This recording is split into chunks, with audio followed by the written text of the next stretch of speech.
ദൈവനാമത്തിന് മഹത്വം ഉണ്ടായിരിക്കട്ടെ. വീണ്ടും ഒരിക്കൽ കൂടി ഈ വായനയൻ വഴിയിലേക്ക് ഒത്തിരി സ്വാഗതം. കഴിഞ്ഞ ധ്യാനത്തോടു കൂടെ നമ്മൾ പിതാവിനോടൊപ്പം മുണ്ടമലയിലേക്ക് കയറുകയാണ്. ഈ ലോകത്തിൻ്റെതായ എല്ലാ വലകളെയും തീരങ്ങളെയും ഉപേക്ഷിച്ച് ആ ഒരു ശിഷ്യൻ്റെ മനസ്സോടുകൂടെ പഠിക്കാനായിട്ട്, മനുഷ്യരെ പഠിക്കാനായിട്ട്. കാരണം പിതാവിൻ്റെ മനസ്സ് സമുദായത്തെക്കുറിച്ച് നിറഞ്ഞു നിന്നിരുന്നു. സമുദായത്തിൻ്റെ ആ തല്ലുകൂട്ടങ്ങളെക്കുറിച്ച് അദ്ദേഹം ഒത്തിരി വേദനിച്ചിരുന്നു. മുടക്കൽപ്പനകൾ വന്നതിന് ശേഷം, കാതോലിക്ക സിംഹാസനം സ്ഥാപിച്ചതിന് ശേഷം ഒക്കെ അദ്ദേഹത്തിൻ്റെ ഉള്ളിൽ ഒരു വലിയ പിൻവാങ്ങൽ നടന്നു. ആ പിൻവാങ്ങലിലൊക്കെ ആളുടെ ഉള്ളിൽ ആൾ പറയുന്നത്, ഞാൻ എന്നും എൻ്റെ സമുദായ അഭിവൃദ്ധിയെക്കുറിച്ച്, എൻ്റെ സമുദായത്തെ എങ്ങനെ പിടിക്കാം, അതിനെക്കുറിച്ച് ഞാൻ എപ്പോഴും ചിന്തിച്ചിരുന്നു. പിന്നീട് സെറാംപൂറിൽ അദ്ദേഹം പഠിക്കാൻ തുടങ്ങിയപ്പോൾ വചനത്തിൻ്റെ ആ ഒരു ആചാരാനുഷ്ഠാനങ്ങൾക്കപ്പുറത്ത് വചനാധിഷ്ഠിതമായൊരു സെമിനാരി ആയിരുന്നു അത്. ആ സെമിനാരിയിലായിരിക്കുമ്പോഴൊക്കെ പിതാവിൻ്റെ മനസ്സിൽ യേശുവിനെ വീണ്ടും പുതുതായി കാണാൻ, അല്ലെങ്കിൽ ആ ഒരു ശിഷ്യത്വത്തിൻ്റെ ആഴങ്ങളിലേക്ക് കടന്നു ചെല്ലാൻ അദ്ദേഹം തീവ്രമായിട്ട് ആഗ്രഹിക്കാൻ തുടങ്ങി. അപ്പോഴൊക്കെ എന്തിനാണ് ഈ സന്യാസ സമൂഹം സ്ഥാപിക്കുന്നത്, അല്ലെങ്കിൽ എന്തിനാണ് ഞാനൊരു സന്യാസിയാകുന്നത് എന്നതിനെക്കുറിച്ച് പിതാവ് ഒത്തിരി വിശാലമായിട്ട് ഡിസ്കസ് ചെയ്യുന്നുണ്ട്. പിതാവിൻ്റെ മനസ്സിൽ മനുഷ്യരെ പിടിക്കുക എന്ന് മാത്രമേ ഉണ്ടായിരുന്നുള്ളൂ. അപ്പം പിതാവ് പറയും, ഇത്രയും വർഷക്കാലത്തെ ഈ മാർത്തോമ ക്രിസ്ത്യാനികളുടെ ഈ അവസ്ഥ, നമ്മൾ ഇന്നും ഒരു വലിയ സമൂഹമാകാതെ, നമ്മൾ ക്രിസ്തു ശിഷ്യരാകാതെ, നമ്മളുടെ ആ ഒരു ടാവട്ടത്തിൽ മാത്രം നമ്മൾ ഒതുങ്ങിക്കൂടി നിൽക്കുകയല്ലേ. നമ്മുടെ വലകളെയും തീരങ്ങളെയും നമ്മൾ ഉപേക്ഷിക്കാതെ നമ്മൾ എങ്ങനെ നോർത്തിലേക്ക് പോകും? നമ്മുടെ വലകളെയും തീരങ്ങളെയും ഉപേക്ഷിക്കാതെ നമ്മളെങ്ങനെ ഒരു മിഷനറി ഗ്രൂപ്പ് ആകും? അപ്പൊ പിതാവ് പറയാൻ തുടങ്ങി, അങ്ങനെ ചില ആൾക്കാരൊക്കെ ആഗ്രഹിച്ചുകൊണ്ട് മാത്രമാവില്ല, ശരിയായ രീതിയിൽ വലകളെയും തീരങ്ങളെയും ഉപേക്ഷിക്കുന്ന ഒരു സമൂഹത്തിന് മാത്രമേ അത്തരത്തിലുള്ള ഒരു ആധ്യാത്മികതയിലേക്ക് കടക്കാൻ കഴിയൂ എന്ന് പറഞ്ഞിട്ടാണ് പിതാവ് മുണ്ടമലയിലേക്ക് കയറുന്നത്. അതുകൊണ്ട് പിതാവിൻ്റെ മുണ്ടമലയിലേക്ക് കയറുന്ന ആ ഒരു അവസ്ഥ ശിഷ്യത്വത്തിൻ്റെ ആഴങ്ങളിലേക്ക് കടക്കാനായിട്ടുള്ള ഒരു പ്രയത്നമായിരുന്നു. അപ്പം അതിനു മുമ്പായിട്ടുള്ള പ്രവർത്തനങ്ങളിൽ യേശു ശിഷ്യന്റെ മനസ്സുണ്ടായിരുന്ന പിതാവ് മറ്റു പല മനുഷ്യരെ പിടിക്കുന്നതിനെ കുറിച്ചും ചിന്തിച്ചിരുന്നു. ഇന്ത്യയിലെ ചില സന്യാസ രീതികളെ കുറിച്ച്, ഇന്ത്യൻ സന്യാസത്തിന്റെ ചില ഭാവങ്ങളെക്കുറിച്ച്. പക്ഷെ ഒരു കാര്യം അപ്പോൾ നിങ്ങൾക്ക് എല്ലാവർക്കും മനസ്സിലാക്കണം, ഒരു ഇന്ത്യൻ സന്യാസിയും മനുഷ്യരെ പിടിക്കാൻ പഠിപ്പിക്കുന്നില്ല. അവൻ തൻ്റെ വലകളെയും തീരങ്ങളെയും ഉപേക്ഷിച്ച് ഈ ലോകത്തിൽ നിന്ന് തന്നെ മാറിപ്പോകുന്നു. അങ്ങനെ ഒരു മാറിപ്പോകലായിരുന്നോ മാർ ഇവാനിയോസ് പിതാവിൻ്റെ? അദ്ദേഹം ചെന്നെത്തുന്ന ആ ക്രിസ്തു ശിഷ്യത്വത്തിൻ്റെ പൂർണ്ണത അദ്ദേഹത്തെ എവിടെ കൊണ്ട് ചെന്നെത്തിക്കും എന്നുള്ളത് പിന്നൊരിക്കൽ നമ്മൾക്ക് കാണാം. ഇപ്പം നമുക്ക് പിതാവിനോട് കൂടെ ചെല്ലാം, മലയിലേക്ക് കയറാം, കാഷായ വസ്ത്രം ധരിക്കാം, പർണശാലയിലേക്ക് കയറാം. ഈ ലോകത്തിൻ്റെതായ എല്ലാ വലകളെയും തീരങ്ങളെയും ഉപേക്ഷിച്ച് അവൻ്റെ തീരത്ത് ചെന്നിരിക്കുകയാണ്, അത് പഠിക്കാൻ വേണ്ടിയിട്ട്, ഒരു സന്യാസിയെ പോലെ പഠിക്കാനായിട്ട്. അപ്പം എന്താണ് ആ പഠനത്തിൻ്റെ ആദ്യ തലം? നമുക്കത് അറിയണമെങ്കിൽ മാർക്കിൻ്റെ സുവിശേഷം 8-ാം അധ്യായത്തിലെ 34-ാം വാക്യം പഠിക്കണം. ശിഷ്യത്വത്തെക്കുറിച്ചുള്ള ആദ്യത്തെ ഒരു ടീച്ചിങ് ആണ് ബൈബിളിലെ. ഇപ്പം മാർക്കിൻ്റെ സുവിശേഷം ആദ്യത്തെ സുവിശേഷമായിട്ട് കാണുകയാണെങ്കിൽ ആ 8:30-34 വരെയുള്ള വാക്കുകളാണ് യേശുവിൻ്റെ ഫസ്റ്റ് പാഷൻ പ്രഡിക്ഷൻ എന്ന് പറയും, പീഡാനുഭവത്തെക്കുറിച്ചുള്ള ആദ്യത്തെ പ്രവചനം. അതിനുശേഷം വരുന്ന ഒരു 5-6 സെൻറ്റൻസുകൾ ശിഷ്യൻ എങ്ങനെയായിരിക്കണം എന്നുള്ള പഠനങ്ങളാണ്. അത് പിന്നീട് 9-ാം അധ്യായത്തിലെ 30-ാം വാക്യത്തിലും അത് അങ്ങനെ തന്നെ സംഭവിക്കും. 10-ാം അധ്യായത്തിലെ 30-ാം വാക്യത്തിലും വീണ്ടും അങ്ങനെ തന്നെ സംഭവിക്കും. 2-ാമത്തെ പ്രഡിക്ഷൻ ശിഷ്യത്വത്തിനെ കുറിച്ചുള്ള പഠനം, 3-ാമത്തെ പ്രഡിക്ഷൻ ശിഷ്യത്വത്തെക്കുറിച്ചുള്ള പഠനം. ഈ 3 പ്രഡിക്ഷനുകളിലൂടെയും ഈ 3 ശിഷ്യത്വത്തിൻ്റെ ടീച്ചിങ്ങിലൂടെയും മനുഷ്യരെ എങ്ങനെ പിടിക്കണമെന്നുള്ള വളരെ ആഴത്തിലുള്ള ട്രെയിനിങ്ങുകൾ യേശു ശിഷ്യന്മാർക്ക് കൊടുത്തിട്ടുണ്ട്. അതിൻ്റെ ഒന്നാമത്തെ ഭാഗമാണിത്. അതിൽ the first key to catch people, എങ്ങനെയാ മനുഷ്യരെ പിടിക്കുക, അതിനു വേണ്ടിയിട്ട് നമ്മൾ എങ്ങനെയാ ഈ പുനരൈക്യപ്പെടുത്താനൊക്കെ ആയിട്ട് നമ്മൾ എങ്ങനെയാ മനുഷ്യരെ പിടിക്കുന്നത്, അതിനു വേണ്ടിയിട്ട് നമ്മൾ എന്ത് ചെയ്യണം? അതിൽ 34 പറയുന്നു, അവൻ ശിഷ്യന്മാരോടൊപ്പം ജനക്കൂട്ടത്തെയും തൻ്റെ അടുത്തേക്ക് വിളിച്ചു വരുത്തി അവരോട് പറഞ്ഞു, ആരെങ്കിലും എന്നെ അനുഗമിക്കാൻ ആഗ്രഹിക്കുന്നുവെങ്കിൽ. എന്തിനാ യേശുവിനെ അനുഗമിക്കണേ? മനുഷ്യരെ പിടിക്കാൻ. അപ്പോൾ എന്നെ അനുഗമിച്ച് മനുഷ്യരെ പിടിക്കാൻ ആഗ്രഹിക്കുന്നുവെങ്കിൽ അവൻ തന്നെ തന്നെ പരിത്യജിക്കണം.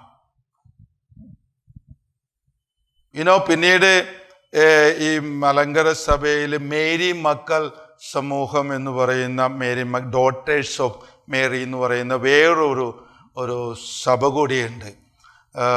കുഴിഞ്ഞാലിൽ എന്ന് പറഞ്ഞ ഒരു അച്ഛൻ്റെ കീഴിലാണ് അത് വരുന്നതെങ്കിലും അതിൻ്റെ ചില ആധ്യാത്മിക ഭാവങ്ങൾ ഒക്കെ മാർ ഇവാനിയോസ് പിതാവിനാൽ ഇങ്ങനെ ടച്ച് ആയിട്ടുള്ളതാണെന്ന് വേണമെങ്കിൽ പറയാം. പൂർണ്ണമായിട്ടും മാർ ഇവാനിയോസ് പിതാവിനാൽ സ്ഥാപിക്കപ്പെട്ടതല്ല എങ്കിലും പിതാവ് വിളിച്ചു കൊണ്ടുവരുന്ന കുഴിഞ്ഞാലിൽ അച്ഛൻ അദ്ദേഹത്തിൻ്റെ ആ ഒരു ആധ്യാത്മിക പ്രഭാവത്തിൽ വളരുകയും പിന്നീട് സ്വതന്ത്രമായിട്ട് മേരി മക്കൾ സമൂഹത്തെ അദ്ദേഹം സ്ഥാപിക്കുകയും ചെയ്തു. എന്നാൽ അതിൻ്റെയൊക്കെ ഒരു പ്രണോദാതാവായിട്ട് ഒരു വലിയ സ്പിരിച്വൽ പവറായിട്ട് പിതാവ് നിൽക്കുന്നുണ്ട്. അവരുടെ പരിശീലന കളരിയിൽ അല്ലെങ്കിൽ പിതാവിൻ്റെ ചിന്തകളെക്കുറിച്ച് അവരുടെ പുസ്തകത്തിൽ എഴുതിയിരിക്കുന്നത് very ഇൻട്രസ്റ്റിംഗ് ആണ്. അതിലവർ പിതാവിൻ്റെ പല തോട്ടിൽ പറയും, എന്തിനാണ് നമ്മൾ ഒരു മേരി മക്കളാകുന്നത് അല്ലെങ്കിൽ എന്തിനാണ് ഒരു ശിഷ്യനാകുന്നത്? യേശു സാരൂപ്യത്തിലേക്ക് വളരാനാണെന്ന് പറയാം. യേശു സാരൂപ്യം. എന്തിനാ യേശു സാരൂപ്യം? യേശുവിനെ പോലെ താടി മുടിയൊക്കെ വളർത്തി പൊട്ടൊക്കെ തൊട്ട് നടക്കുന്നതാണോ പറയണേ? ശിഷ്യനാകും. എന്തിനാ ശിഷ്യനാകണേ? മനുഷ്യനെ പിടിക്കാൻ. കുഞ്ഞാലച്ഛൻ്റെ ആ ഒരു മിഷൻ ചൈതന്യം പിതാവിൽ നിന്ന് തന്നെ കടമെടുത്തു വരുന്നത് പോലെ നമുക്ക് തോന്നും. In order to bring communities, ജനങ്ങളെ ഒന്നിപ്പിക്കാനായിട്ടുള്ള ശിഷ്യനായിട്ടാണ് അത് വളർന്നു വരുന്നത്. അപ്പൊ അതിൻ്റെ ഈ പരിശീലനത്തിൻ്റെ ലക്ഷ്യം എന്നൊക്കെ അവർ നൗഷത്ത് പുസ്തകത്തിൽ എഴുതിയിരിക്കുന്നതിൽ ഈ സെന്റൻസ് കയറി വരും, ആത്മത്യാഗവും തപസ്സും. പിന്നെ എന്തിനാണ് നമ്മൾ യേശുവിനെ അനുഗമിക്കുന്നത് എന്ന് ചോദിക്കുമ്പോൾ ആ പിതാവ് പറയുന്നതാണ് യേശു സാരൂപ്യവും ആത്മത്യാഗവും തപസ്സും. Both of them will resonate almost in a similar way. പക്ഷേ ഒരു വ്യക്തി അത് മുണ്ടമലയിലേക്ക് കയറി കംപ്ലീറ്റ്ലി ഒരു സന്യാസത്തിൻ്റെ ഭാവങ്ങൾ എടുത്തിട്ടാണെങ്കിൽ കുഴിഞ്ഞാലിൽ അച്ഛൻ അതൊരു അമേസിങ് എമേഴ്സണിലൂടെയാണ്, ഒരു tremendous radical insertion into people. അപ്പോൾ കുഞ്ഞാലച്ഛന് ആ ജനം ആകും ആ ഒരു മല. പക്ഷെ രണ്ടുപേരും സന്യാസത്തിൻ്റെ ആ ഒരു സെയിം ട്യൂണുകൾ ഒരു പക്ഷേ പ്ലേ ചെയ്തിരിക്കണമെന്ന് നമുക്ക് തോന്നും. ആത്മത്യാഗത്തിൻ്റെയും തപസ്സിൻ്റെയും ഒരു ഭാവം അതിൽ പൊന്തി വരും. പിതാവ് ഒരു പക്ഷേ ചെന്നെത്തിയ തലത്തിൽ നിന്ന് കുഴിഞ്ഞാലിൽ അച്ഛനെ അദ്ദേഹം അവിടെ നിന്ന് തുടങ്ങാൻ സഹായിച്ചിട്ടുണ്ടായിരിക്കാം. തൻ്റെ സന്യാസത്തിൻ്റെ എല്ലാ ഭാവങ്ങളും അദ്ദേഹത്തിലേക്ക് പകർന്നു കൊടുത്തുകൊണ്ട് ഒരു റാഡിക്കൽ ഇൻസർഷനെ ഒരു ഡയസിഷൻ പ്രീസ്റ്റായ അദ്ദേഹം സഹായിച്ചിട്ടുണ്ടായിരിക്കാം. ഒരു ഡയസിഷൻ പ്രീസ്റ്റും ഒരു സന്യാസിയല്ലേ? I believe I am a സന്യാസി. ഞാൻ വെള്ളമെടുപ്പിട്ടുകൊണ്ട് ഞാൻ സന്യാസിയാകാതിരിക്കുമോ? അതിൻ്റെ ഒരു കുടുംബജീവിതം നയിക്കുന്ന ഒരു ഹസ്ബൻഡ് ആൻഡ് വൈഫും സന്യാസിനികളല്ലേ? സിസ്റ്റേഴ്സ് മാത്രം സന്യാസിനികളെന്ന് വിചാരിച്ചേ?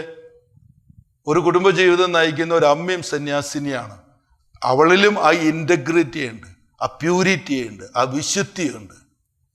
മനുഷ്യരെ പിടിക്കാൻ പഠിക്കുന്ന ശിഷ്യത്വത്തിൻ്റെ ഭാവങ്ങളുണ്ട്.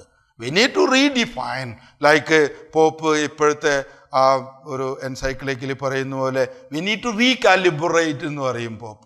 We need to recalibrate everything, recalibrate ചെയ്യുക എന്ന് പറയും. പിതാവ് ആ സന്യാസത്തിലേക്ക് കടക്കുമ്പോൾ പിതാവ് തന്നെ പരിത്യജിക്കുന്ന ഒരു എക്സ്പീരിയൻസിലേക്ക് കടക്കും. ഈ തന്നെ പരിത്യജിക്കാതെ അപരനെ കാണാൻ പറ്റില്ല. നമ്മളുടെ ചിന്തകളെയും അല്ലെങ്കിൽ അനേക സാധ്യതകളെയൊക്കെ പരിത്യജിക്കാൻ നമ്മൾ ആഗ്രഹിക്കുന്നില്ലെങ്കിൽ which is not able to see the other. അപ്പോൾ പുനരൈക്യത്തിന് നമ്മളെ പരിത്യജിക്കുന്ന ആ ഒരു എക്സ്പീരിയൻസ് വരണം. അതെങ്ങനെ മനസ്സിലാക്കും? അപ്പോൾ ഈ എന്നെ എങ്ങനെ ഞാൻ പരിത്യജിക്കും? ഇപ്പം ഞാൻ സൈമണാണ്, ഞാൻ സൈമൺ അല്ല എന്ന് പറയുമോ? ഇപ്പം you say I am not, അങ്ങനെ പറയുമ്പോൾ ഒരു കപടതയായിട്ട് മാറില്ലേ? സോ നാച്ചുറലി വളരെ സിമ്പിളായിട്ട് ചിന്തിക്കുകയാണെങ്കിൽ നിങ്ങൾക്ക് മനസ്സിലാകും, ആ തലത്തിലല്ല വചനം തന്നെ പരിത്യജിക്കണം എന്ന് പറയുന്നത്. ഇപ്പം you are not, that is not the way. പിന്നെ എങ്ങനെയായിരിക്കും നമ്മൾ പരിത്യജിക്കുക? അതിന് സന്യാസത്തിൻ്റെ തലങ്ങളിൽ നിന്ന്, അല്ലെങ്കിൽ നമ്മൾ എറിഞ്ഞു കളയുന്ന ആ ഒരു വലകളുടെയും തീരങ്ങളുടെയും ഒരു പെർസ്പെക്റ്റീവിൽ നിന്ന് നമ്മൾ ചിന്തിക്കുകയാണെങ്കിൽ നമ്മളിൽ ഒരു എക്സ്പീരിയൻസ് വേണം. പരിത്യജിക്കുന്നതിൻ്റെ ഒരു അനുഭവം, നമ്മൾ വേണ്ട എന്ന് പറയുന്ന ഒരു അനുഭവം നമ്മളിൽ വേണം. എന്നാലേ നമുക്കത് ബിൽഡപ്പ് ചെയ്യാൻ പറ്റുള്ളൂ. അതിനായിട്ട് ഒരു ഉദാഹരണം എടുക്കാം. നിങ്ങൾക്ക് വിശക്കുന്നില്ലേ എന്ന് പറയും. നമുക്ക് എല്ലാവർക്കും വിശപ്പ് വരും, വെരി ഹംഗ്രി എന്ന് പറയും. അപ്പോൾ നമ്മൾ വിശപ്പ് വരുമ്പോൾ എന്തു ചെയ്യും? ഒത്തിരി വിശപ്പ് വരുമ്പോൾ നമ്മൾ ചെയ്യുന്ന പണിയൊക്കെ വിട്ടെറിഞ്ഞിട്ട് നമ്മൾ ഓടിപ്പോയി ഭക്ഷണം കഴിക്കുമോ? ഇപ്പോൾ നമ്മൾ ക്ലാസ് കേട്ടുകൊണ്ടിരിക്കുന്നു, അല്ലെ വചനം കേട്ടുകൊണ്ടിരിക്കുന്നു, ആ സമയത്ത് നമുക്ക് വിശപ്പ് തോന്നും. അപ്പോൾ നമ്മളത് നിർത്തിയിട്ട് പോവാം. അപ്പോൾ പിന്നെ ആ ചെയ്ത കാര്യം ചെയ്യാൻ പറ്റില്ലല്ലോ. അല്ലെങ്കിൽ ഭയങ്കര വിശപ്പ് തോന്നിയിട്ട് അടുത്തിരിക്കുന്ന ആളെ പിടിച്ചു വിഴുങ്ങിയിട്ട് മിണ്ടാതിരിക്കുമോ? Will not ഡൂന. പക്ഷെ നമ്മൾ നമ്മുടെ വിശപ്പിനെ അടക്കും. ഒരു അപ്രോപ്രിയേറ്റ് സമയവും ഒരു അപ്രോപ്രിയേറ്റ് ഒരു സെറ്റപ്പൊക്കെ വരുന്നത് വരെ we just deny our hunger. നമ്മളെ വിശപ്പിനെ അടക്കും, അതിനെ ത്യജിക്കും എന്ന് വേണമെങ്കിൽ പറയാം. But we know that pangs of hunger is there. വിശപ്പ് അനുഭവമുണ്ട്, പക്ഷെ അറിഞ്ഞുകൊണ്ട് തന്നെ നമ്മൾ ആ വിശപ്പിൻ്റെ മുകളിലേക്ക് വന്ന് നമ്മൾ അതിനെ കൺട്രോൾ ചെയ്യും. വെയിറ്റ് എന്ന് പറയും. ആ വെയിറ്റ് എന്ന് പറയുന്നതാണ് ഈ ത്യജിക്കൽ. അല്ലാതെ അത് കംപ്ലീറ്റ്ലി എന്നിൽ ഇല്ല എന്നല്ല പറയണേ. വി ഹാവ് ഹങ്കേഴ്സ്, പക്ഷെ നമ്മൾ ത്യജിക്കുകയാണത്, നമ്മളതിനെ അടക്കം ചെയ്യുകയാണ് ചെയ്യുന്നത്. പക്ഷെ ഒരു കുഞ്ഞു കുട്ടിയെ വിചാരിച്ചു നോക്കിയാൽ, 1 മാസത്തെ ഒരു കുട്ടിയെക്കുറിച്ച്, 2 മാസത്തെ കുട്ടിയെക്കുറിച്ച് ഒന്ന് ചിന്തിച്ചു നോക്കിയാൽ, അവന് വിശന്ന എന്തു ചെയ്യും? അവൻ്റെ വിശപ്പ് അടക്കാൻ അറിയില്ല, അവന് തന്നെ ത്യജിക്കാൻ അറിയില്ല. അവന് അപ്പം ഭക്ഷണം കിട്ടണം.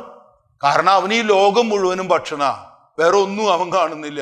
അതുകൊണ്ടല്ല ആട്ടുംകാട്ടം കണ്ടാലും അവൻ വായിലെടുത്ത് വരും, കപ്പലണ്ടി മിഠായി കണ്ടാലും അവൻ അയലേക്ക് ഇടും, എന്ത് വളപ്പൊട്ട് കണ്ടാലും അവൻ വായിലേക്ക് കൊണ്ടുപോകും. കാരണം അവന് ഈ ലോകത്തിൻ്റെ എല്ലാ സാധനങ്ങളും ഭക്ഷണമാണ്.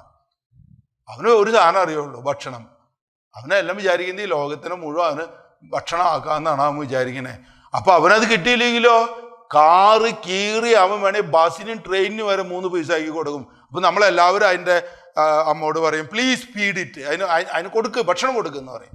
പക്ഷെ അങ്ങനെയാണോ നമ്മൾ അടക്കം പഠിച്ചവരായിരിക്കണം. നമ്മൾ ഒരു സ്റ്റെപ്പും കൂടി മുന്നിലേക്ക് പോയിട്ട് ചിന്തിക്കുക. പക്ഷെ ഇവിടെ തന്നെ പരിത്യജിക്കണം എന്ന് പറയുന്നത് ഈ ഫിസിക്കൽ വിശപ്പുകളെ കുറിച്ചല്ലല്ലോ പറയണേ. Is not because we can go and eat again.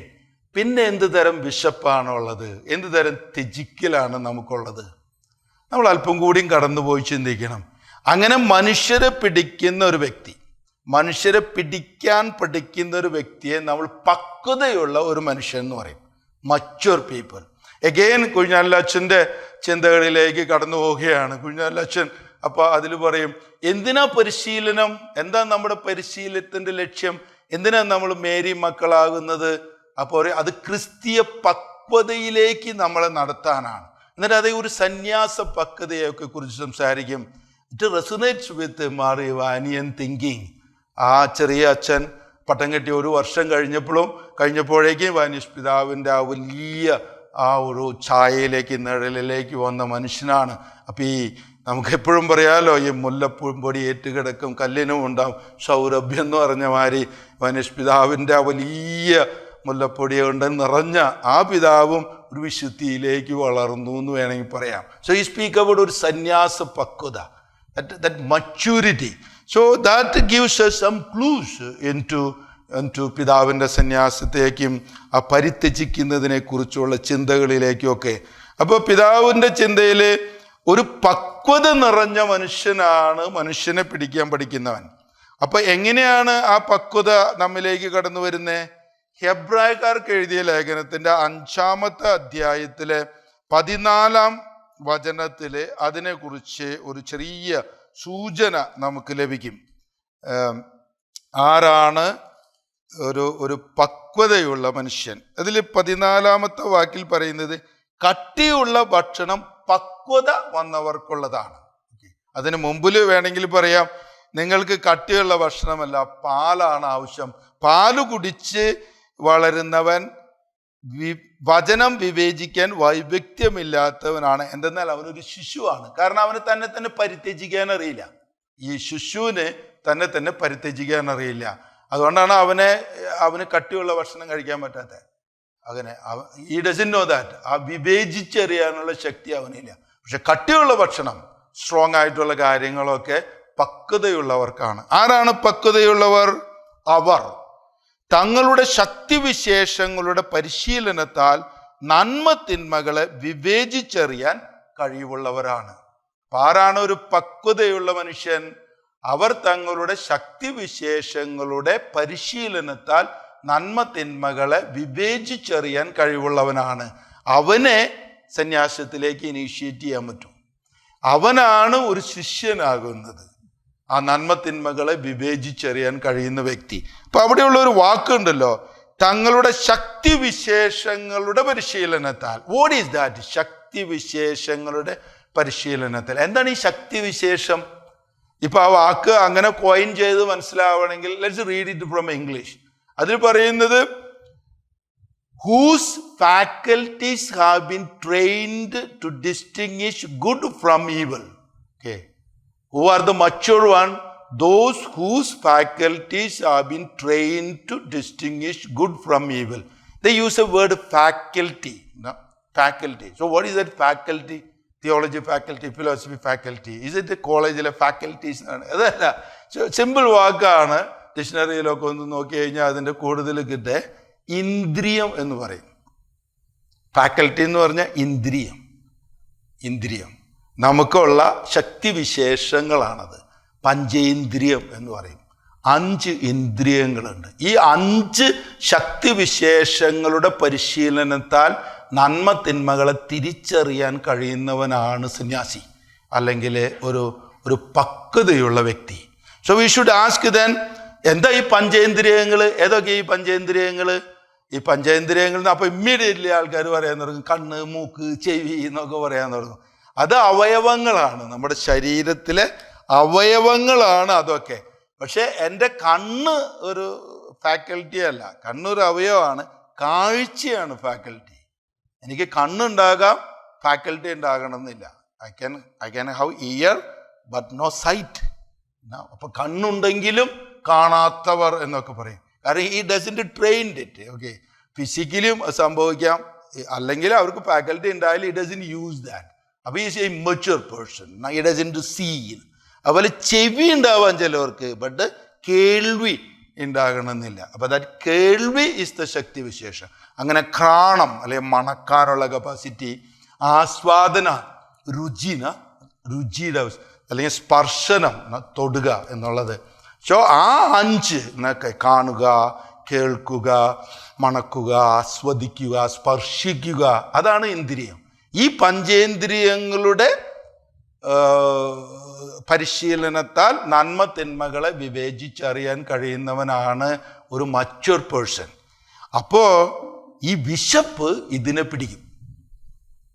നമ്മൾക്ക് എങ്ങനെയാണ് ഈ ഫിസിക്കൽ വിശപ്പ് വരുന്നത്, അങ്ങനെ ഈ ഇന്ദ്രിയങ്ങൾക്ക് ഒരു ഭയങ്കര വിശപ്പ് വരും. അതിന് നമ്മൾ ഇന്ദ്രിയ ആസക്തി എന്ന് പറയും. അപ്പം ഏത് സന്യാസ ലെവലിലേക്ക് നമ്മൾ കടന്നാലും ആദ്യത്തെ ശുദ്ധീകരണ തലമാണത്. ഒരു മല കയറുമ്പോൾ, അപ്പം ഇത് അസെൻഡ് ടു മൗണ്ട് കാർമൽ എന്നൊക്കെ ജോൺ ഓഫ് ദ ക്രോസിൻ്റെ ആധ്യാത്മിക വളർച്ചയെ പറ്റിയൊക്കെ പറയുന്ന പുസ്തകങ്ങളുണ്ട്. എല്ലാ വലിയ മനുഷ്യരും ഈ സന്യാസ എക്സ്പീരിയൻസിലേക്ക് കടക്കുന്ന എല്ലാവരും ആദ്യമായിട്ട് കണ്ടുമുട്ടുന്ന ഒരു വിശപ്പാണത്, ഇന്ദ്രിയങ്ങളുടെ വിശപ്പ്. ഇന്ദ്രിയാസക്തി, അതിനെ ദമനം ചെയ്യണം.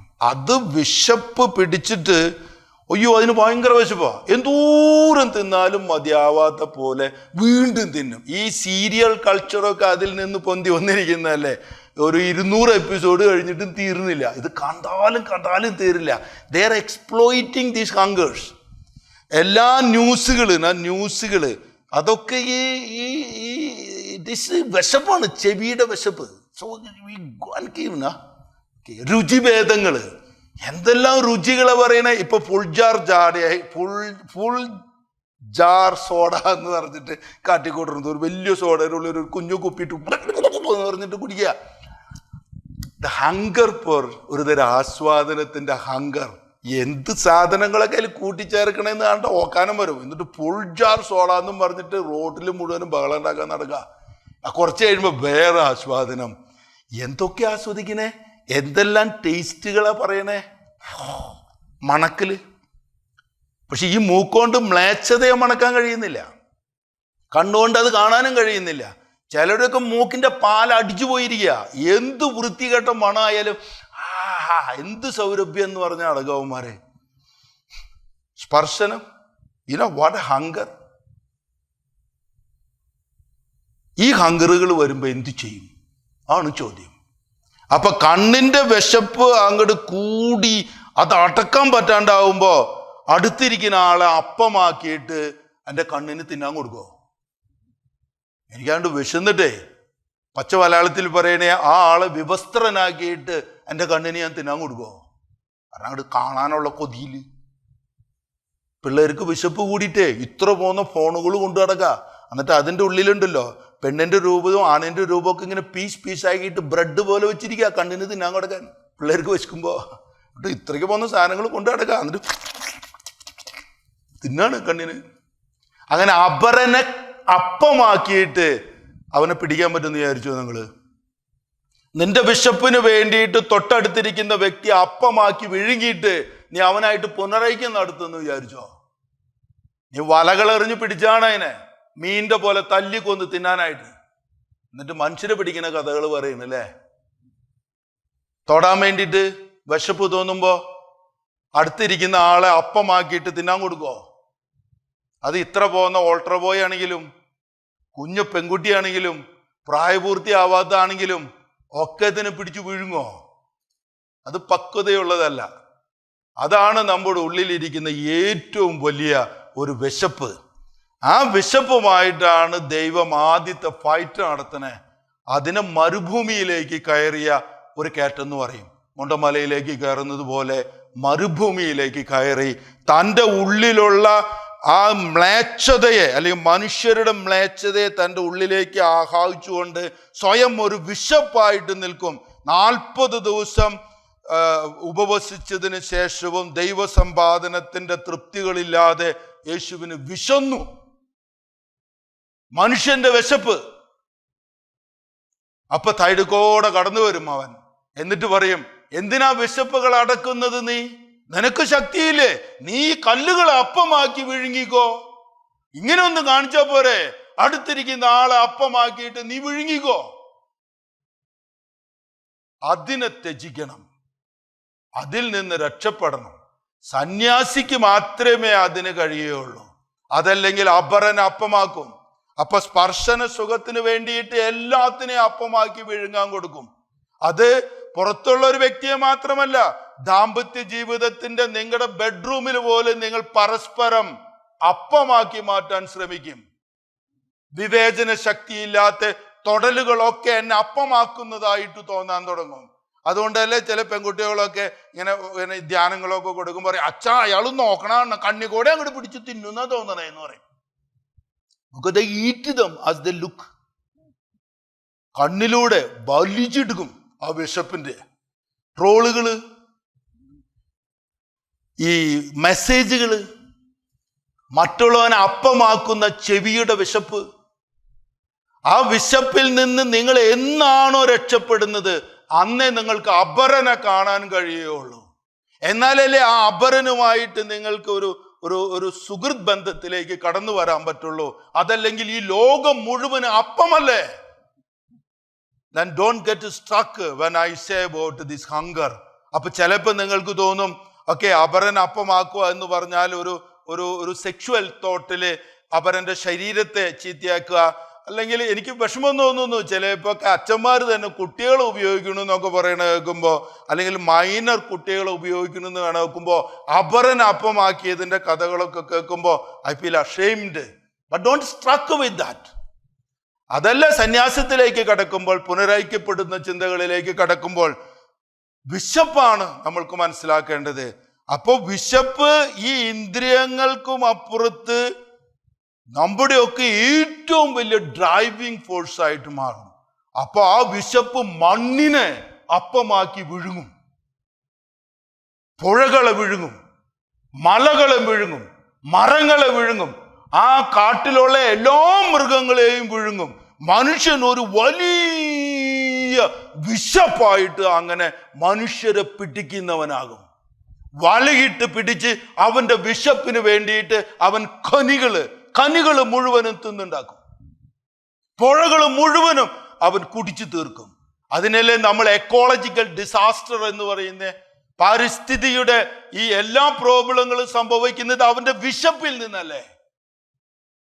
അവന് മതിയായിട്ടില്ല. അവന് എത്ര മലയെ വിഴുങ്ങിയാലാണ് മതിയാകുന്നത്? എത്ര പുഴകളെ വലിച്ചു കുടിച്ചാൽ അവന്റെ ദാഹം തീരുന്നത്? ഈ ലോകത്തിനെ മുഴുവനും വിവസ്ത്രയാക്കിയാൽ അവന്റെ ആ ഒരു വിശപ്പിനെ തീരുന്നത്? വിശപ്പ് അത് അടക്കണം. അതാണ് പാപമായിട്ട് പൊന്തി വരുന്നേ. അത് അപരനെ, അത് സ്ഥാപനങ്ങളെ, ജനങ്ങളെ, മറ്റുള്ളവരെ ഒക്കെ അപ്പമാക്കിയിട്ട് എൻ്റെ വിശപ്പിന്റെ ഭാഗമാക്കും. അപ്പൊ അധികാരം ഒരു വലിയ വിശപ്പല്ലേ? ആ വിശപ്പിലെ എൻ്റെ അണികളെ എൻ്റെ വിശപ്പിന്റെ അപ്പങ്ങളാക്കി മാറ്റി നിർത്തുമ്പോ പുനരൈക്യങ്ങൾ സംഭവിക്കില്ല. വിട്ടുകൊടുക്കണം, വിശപ്പിനെ അടക്കണം. അതിനാ പിതാവ് മുണ്ടമലയിലേക്ക് കയറിയത്, തന്റെ വിശപ്പിനെ അടക്കാനായിട്ട്. എനിക്ക് ഇത് മതി എന്ന് പറയാനായിട്ട്. ഒന്നിനെയും അപ്പമാക്കാതെ ഈ ലോകത്തിൽ യേശുവിനെ പോലെ ജീവിക്കാൻ ആഗ്രഹിക്കുമ്പോൾ വിവിത്തുഡ്രോ, നമ്മുടെ വലകളെ എറിഞ്ഞു കളഞ്ഞിട്ട്, നമ്മുടെ തീരങ്ങളെ എറിഞ്ഞു കളഞ്ഞിട്ട് നമ്മൾ യേശുവിനെ അനുഗമിക്കും. പഠിപ്പിച്ചതായോ കർത്താവേ, മനുഷ്യരെ പിടിക്കാൻ പഠിപ്പിച്ചതായോ? അവനെ വിഴുങ്ങിക്കൊണ്ടല്ല. You know what do you mean by അഴിമതി, കറപ്ഷൻ എന്ന് പറയും? അതൊരു വലിയ വിശപ്പല്ലേ? എത്ര അടക്കിയാലും അടക്കാൻ പറ്റാത്ത വിശപ്പ്. ആ വിശപ്പിനെ കുറിച്ച് നിങ്ങൾക്ക് മനസ്സിലാക്കണം. അതിനെ സ്കാം എന്നൊക്കെ പറയും, കുംഭകോണം എന്നൊക്കെ ഇപ്പൊ പറയും. ആ ഒരു 2G സ്കാം നടന്നപ്പോ ആ സുപ്രീം കോർട്ട് ജഡ്ജി ചോദിച്ചു, ഇതിൽ എത്ര പൂജ ഉണ്ട് സുഹൃത്തെ, ഇത് എങ്ങനെ വായിക്കാന്ന്? കാരണം ഒരു നമ്പർ ഇട്ടിട്ട് പിന്നെ 17 പൂജ എഴുതി വെച്ചുക, 27 പൂജ 17 പൂജ കണ്ടിട്ടുക. അപ്പൊ ചോദിക്കുക, ഇതെങ്ങനെ ഞാൻ വായിക്കണേ? അതവന്റെ വിശപ്പാ. അത് പിള്ളേർക്ക് കൊടുക്കണ ഡാളി വരെ അടിച്ചു മാറ്റും. ഇപ്പൊ കണ്ടില്ലേ, പാലത്തിന്റെ എല്ലാം തിന്നിട്ട് തന്റെ പാലം വിശപ്പിലല്ലേ, ആ പാലം അത് മുഴുവൻ തിന്നതാണ്. ആ പാലം മുഴുവൻ വിഴുങ്ങി. പുതിയ പാലം എല്ലായിടത്തും. ഈ അഴിമതി എന്ന് പറഞ്ഞിട്ടുണ്ടെങ്കിലേ എന്റെ മതി അഴിച്ചിട്ടുക എന്ന് പറയാം ഞാൻ. മതി എന്ന് പറയുന്ന സാധനം, ദിസ് ഈസ് ഇനഫ് എന്ന് പറയാതെ ഈ മതി അഴിച്ചിട്ടുക. എന്തോരം കിട്ടിയാലും പിന്നെ മതിയാവില്ല. അങ്ങനെയുള്ള ഒരു വിശപ്പ് ഈ പുനരൈക്യത്തിന്റെ അടിയിൽ കിടക്കുന്നത് നിങ്ങൾ കണ്ടിട്ടുണ്ടോ? വട്ടിപ്പണം എന്ന് പറഞ്ഞൊരു സാധനമായിരുന്നു അത്. പുനരൈക്യത്തിൽ വന്ന വിമുഖതയില് വിശപ്പുകൾ ഉണ്ടായിരുന്നു. പിന്നീട് അത് പള്ളികളും സ്ഥാപനങ്ങളും പലതൊക്കെ ആയിട്ട് മാറിപ്പോയി. പക്ഷെ അതിലുണ്ടായിരുന്ന പല വ്യക്തികൾക്കും തന്നെ പരിത്യജിക്കാൻ കഴിഞ്ഞില്ല. പക്ഷെ ആ വിശപ്പിനെ വളരെ ഭംഗിയായിട്ട് അടക്കാൻ കഴിഞ്ഞപ്പോഴാണ് ആ 400 ഏക്കറിന്റെ മുണ്ടമലിയും ഒക്കെ വിട്ടിറങ്ങിയിട്ട് ഒന്നുമില്ലാതെ വിശപ്പിനെ അടക്കിയവനായിട്ട് പിതാവ് ഇറങ്ങി വരുന്നത്. ഹി വാസ് ബിക്കമിങ് എ സന്യാസി. വിശപ്പുകൾ അടക്കണമെങ്കിൽ നമ്മൾ സന്യാസികളാവണം. പിന്നീട് ആ വിശപ്പ് എല്ലാ തരത്തിലും വിശപ്പ് എന്ന് പറയുന്ന പിശാച്, you turn the other into bread എന്ന് പറയുന്ന പിശാച്, അതാ നമ്മളെ ചൂഴ്ന്നു നിൽക്കുന്നേ. അതാണ് സഭയുടെ അടിയിൽ ഊറിക്കിടക്കുന്ന മ്ലേച്ഛത. അതിനെയാണ് കാണുകയും മണക്കുകയും ചെയ്തത്. മലങ്കര സഭയുടെ അടിയിൽ ഊറിക്കിടക്കുന്ന മ്ലേച്ഛതയെ ഞാൻ കാണുകയും മണക്കുകയും ചെയ്തു എന്ന് പിതാവ് പറയുമ്പോൾ, പിതാവ് ആ സഭയുടെ അടിയിലെ വിശപ്പിനെ കണ്ടു. അബ്ദുള്ള പാത്രിയാർക്കസ് എന്ന് പറഞ്ഞ ആള് വന്നിട്ട് സഭയെ മൊത്തം വിഴുങ്ങാനായിട്ട് ആധ്യാത്മിക അധികാരങ്ങൾക്കോടൊപ്പം ലൗകിക അധികാരങ്ങളും എനിക്ക് വേണമെന്ന് പറയുമ്പോൾ അതൊരു വിശപ്പായിരുന്നില്ലേ? പിന്നെ ഓരോ മെത്രാന്മാരെ വിളിച്ചിട്ടും അത് നീ എനിക്ക് എഴുതി തരണമെന്ന് ബലപ്രയോഗത്തിലൂടെ സമ്മർദ്ദപ്പെടുത്തുമ്പോൾ അവരെയൊക്കെ അപ്പമാക്കാനുള്ള ഒരു ത്വരയായിരുന്നില്ലേ? ഒരു മുഴുവൻ സമൂഹത്തെ അപ്പമാക്കാനുള്ള ഒരു വലിയ വിശപ്പായിരുന്നില്ലേ? അത് അന്ന് തുടങ്ങിയതാ. ഉദയംപൂർ സൂനകദോസിലെ മെനസിസിന് തോന്നിയ വിശപ്പ്. ആ വിശപ്പിൽ മൊത്തം മലങ്കര നസ്രാണികളെ ഒരുമിച്ച് വിഴുങ്ങാന്നുള്ള വിശപ്പായിരുന്നില്ലേ? അതിലൊക്കെയല്ലേ നമ്മുടെ ഉള്ളിൽ വേദനകൾ വന്നത്. പാപങ്ങള് അഴിമതിയായിട്ട് വിശപ്പായിട്ട് നമുക്കൊക്കെ ചൂഴ്ന്നു നിൽക്കുന്നത് പിതാവ് കണ്ടു. അതിന് ജയിക്കണം ആദ്യം. അത് ഈ കാണുന്ന സ്ഥാപനങ്ങളോ അല്ലെങ്കിൽ ഈ കാണുന്നത് ഒന്നും അല്ല എന്ന് തിരിച്ചറിയാൻ പഠിക്കണം. ആ പഠനമാണ് ശിഷ്യത്വം. ആ പഠനമാണ് പിതാവിലേക്ക് കടന്നു വന്ന സന്യാസഭാവങ്ങള്. അതിൽ തന്നെ പരിത്യജിക്കാൻ പിതാവ് പഠിച്ചു തുടങ്ങി. പിതാവിന് ചുറ്റുമുണ്ടായിരുന്ന പലരും അതിന് ആഗ്രഹിച്ചില്ല. അപ്പൊ അവസാനം 6 പിതാവിന്റെ കൂടെ നിന്നു, 6 പിതാവിന്റെ കൂടെ നിന്നില്ല എന്നൊക്കെ പറയുമ്പോൾ അതിൽ കുറെ കാര്യങ്ങള് അപ്പങ്ങൾക്ക് വേണ്ടിയിട്ടുള്ള തല്ലുകൂട്ടങ്ങളായിരുന്നു. വിശപ്പിനെ അടക്കാനായിട്ട് എനിക്ക് അത് വേണം അത് വേണം അത് വേണം എന്ന് പറയുന്ന ചില ചിന്തകൾ അതിൻ്റെ ഉള്ളിലുണ്ടായിരുന്നു. അഴിമതികൾ ഉണ്ടായിരുന്നു. ഇന്ന് സഭ അത് അന്നത്തെ 100 കൊല്ലം മുമ്പത്തെ സഭയല്ല. ഇന്ന് നമ്മുടെ സഭ നശിച്ചു പോകുന്നുണ്ട്, അല്ലെങ്കിൽ നമ്മുടെ സഭയ്ക്ക് അപരനെ പിടിക്കാൻ കഴിയില്ല എന്ന് പറയുന്നുണ്ടെങ്കിൽ സഭയുടെ അടിത്തട്ടിൽ കിടക്കുന്ന മ്ലേച്ഛതയ്ക്കുള്ളിൽ വിശപ്പുണ്ട്. അധികാരികളുടെ വിശപ്പുണ്ട്, സഭയുടെ വിശപ്പുണ്ട്. സഭ എല്ലാത്തിനെയും അപ്പമാക്കി വിഴുങ്ങുന്ന പൈശാചിക ശക്തിയുടെ ഇൻഫ്ലുവൻസ് ഉണ്ടെന്ന് കട്ടായമായിട്ട് പറയാൻ കഴിയും. മൊത്തം സഭ സന്യാസത്തിലേക്ക് കടക്കണമെന്നാണ് ഞാൻ പറയുക.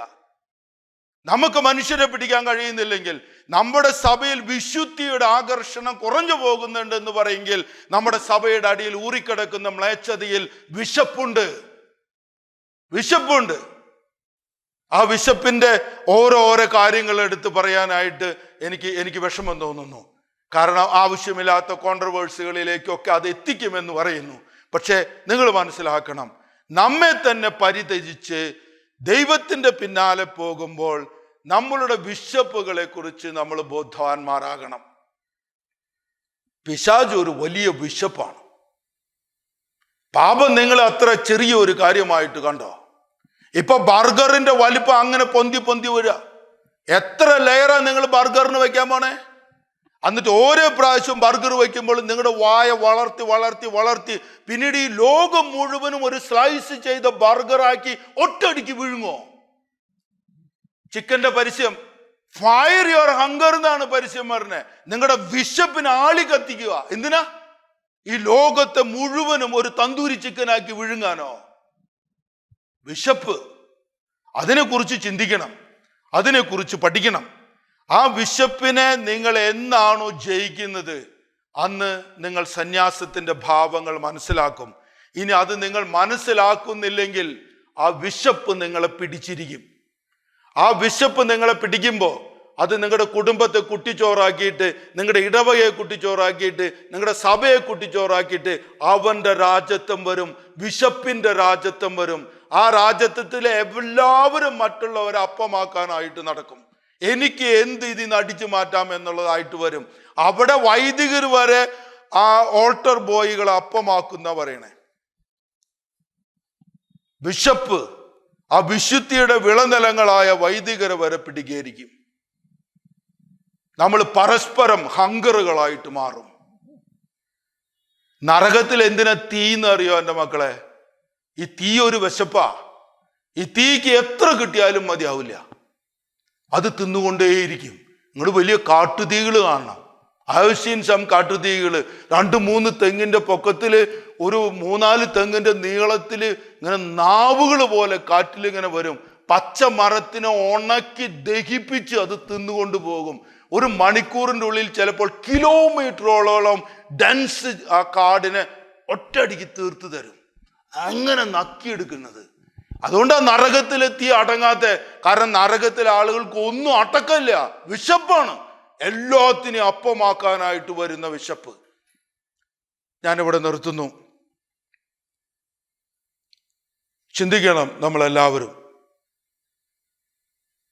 പിതാവിൻ്റെ ശിഷ്യത്വത്തിലേക്ക് കയറുമ്പോൾ, ആത്മപരിത്യാഗത്തിൻ്റെ വിഷയങ്ങളെക്കുറിച്ച് ചിന്തിക്കുമ്പോൾ, അപരനെ അപ്പമാക്കാതെ അവനുമായി പുനരൈക്യപ്പെടേണ്ടതാണ് ഞാൻ.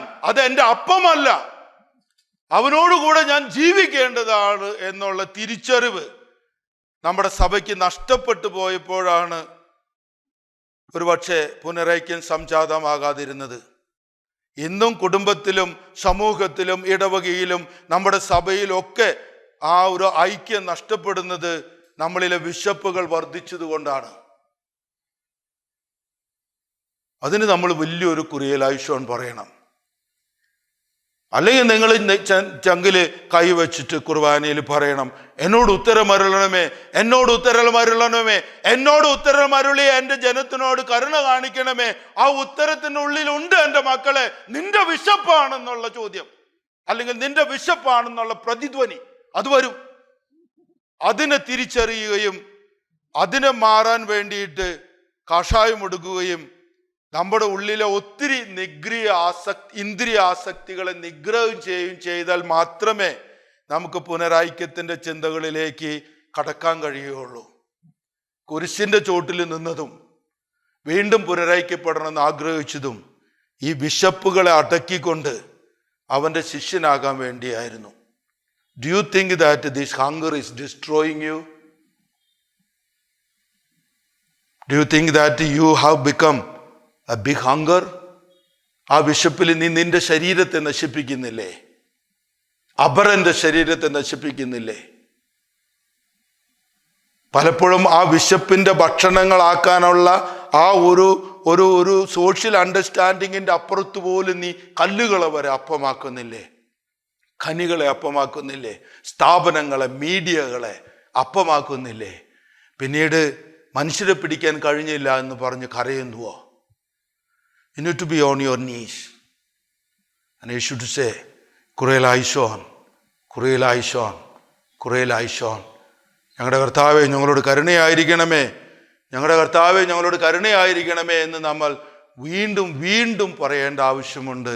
അവനിലാണ് എൻ്റെ തൃപ്തി എന്ന് പറയുന്ന, എനിക്കിത് മതി എന്ന് പറയുന്ന ഒരു ആധ്യാത്മികതയിലേക്ക് സഭ വളരണം, സന്യാസികൾ വളരണം, പൗരോഹിത്യ ജീവിതത്തിലുള്ളവർ വളർന്നിട്ട് പറയണം, എനിക്ക് യേശു മതി, യേശുവിലുള്ള ശിഷ്യത്വത്തിൽ എനിക്കുള്ള പ്രാപ്യത്തെ മതി എനിക്ക് എന്ന് പറയുന്ന ഒരു വലിയ ഉത്തരം നമ്മൾക്ക് എല്ലാവർക്കും കിട്ടേണ്ടതുണ്ട്, സഭയ്ക്ക് കിട്ടേണ്ടതുണ്ട്.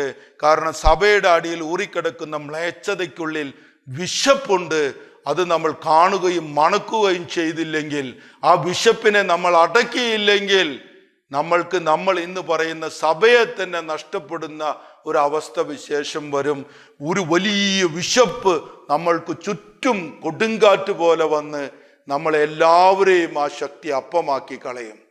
അപ്പോൾ തോൽക്കുന്നവരുടെ കൂട്ടത്തിലെങ്കിലും യുദ്ധം ചെയ്യാനായിട്ട് സഭ നിൽക്കണം.